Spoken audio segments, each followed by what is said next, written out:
The world is going to end in 12 years if we don't address climate change. In time, hell yes, we're going to take your AR-15, your AK-47. By violent counter-protesters. Anti-Semitic tweets.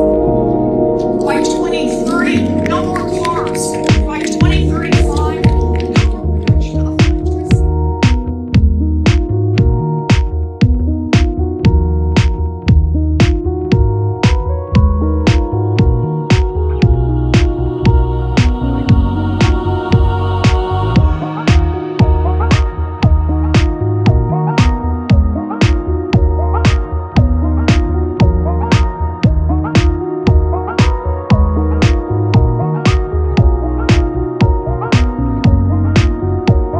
One of the constants in 2020 is that we're deluged by videos, actual news videos, worrisome deepfake videos, political ads, product ads, and artistic videos in general.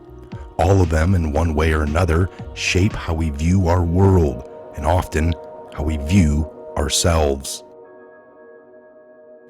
Because videos have such a profound effect on the way in which we perceive things, it's noteworthy that 2 videos dropped today, both of which are getting positive buzz and both which make statements about what America is or what it could be.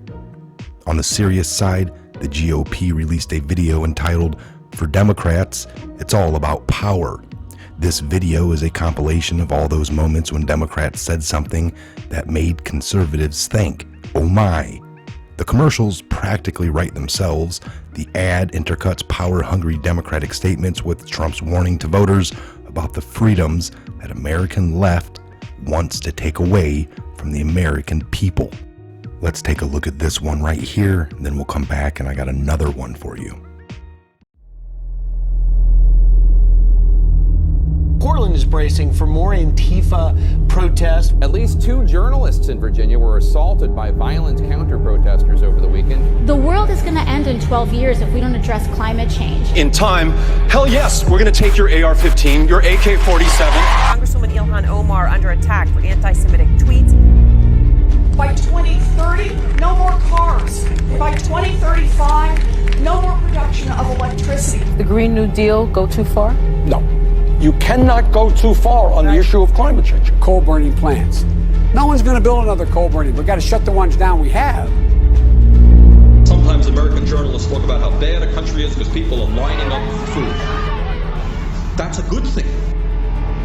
They would strip Americans of their constitutional rights. There will be people that don't turn their guns back in. What's the next step? A visit by law enforcement to gun owners out there who say, well, a Biden administration means they're going to come for my guns. Bingo. Use the power of the law to punish their opponents. What you want to do is destroy this guy's life, hold this seat open, and hope you win in 2020. They would shut down your free speech. I would love to be able to regulate the content of speech. The First Amendment prevents me from doing so. Religious institutions, should they lose their tax-exempt status if they oppose same-sex marriage? Yes.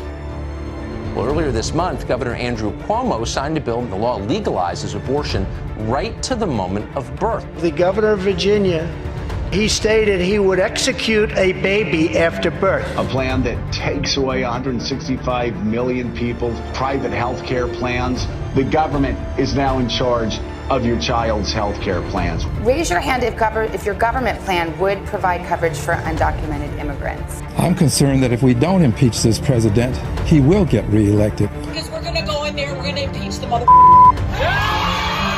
Get rid of the Electoral College.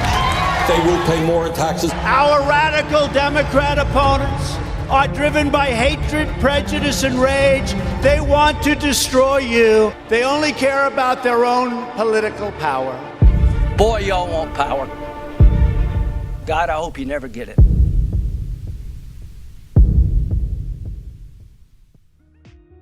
Now on the lighter side on this next video, there's a great new ad from Budweiser, which used to be an American company, started in St. Louis, Missouri back in 1876. Although it is now just a subsidiary of Anheuser-Busch InBev, which is headquartered out of Belgium, It has clearly found itself a wonderful pro-American ad agency. We see that in the Budweiser's newest ad, which it was released Friday on Twitter. It is clearly aimed at an audience disgusted by ads demeaning men or smugly just degenerating Americans in general. It is always refreshing to see an ad capture who Americans really are. Hint, they're not evil, hate-filled people that the Democrats paint them as being. Watch and enjoy. They call us typical Americans. Maybe because we live typical American lives. Like this typical American, showing off his strength. So typical. Look at him, touching other people's things. Always so competitive. Typical Americans, showing up uninvited. Oh, buddy. Removing their clothes in public. Yelling and being loud. Just look at them, thinking they can save the world. Typical Americans, always celebrating with their typical American beer. So, next time someone labels you typical, show them what typical can do.